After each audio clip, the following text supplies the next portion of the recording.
Guys, good morning. Nakaman ako sa incubator ko. Chicken egg. Ito po yung anak ko, guys. Chicken egg incubator.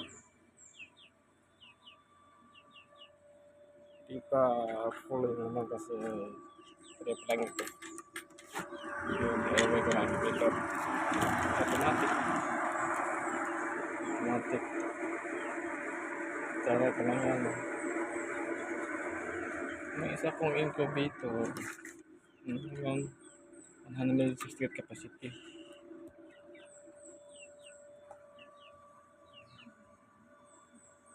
Gawa ko ng malaki kasi padami kasi yung anak. Ito naman yung blower.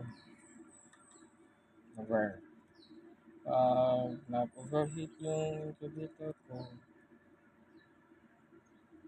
kasi yung limit lang yun kasi pag lampas na pag abot ng 38.1 degrees Celsius, ilabas niya. So, ventilator.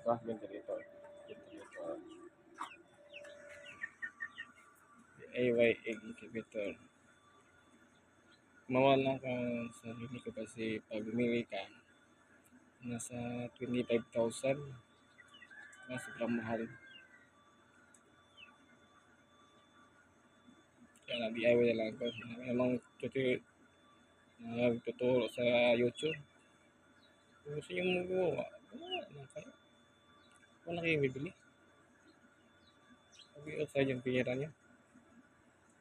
Gusto nyo ka-exhibitor. Ano po ito? Bali, 540 capacity. Kulang naman. Automatic.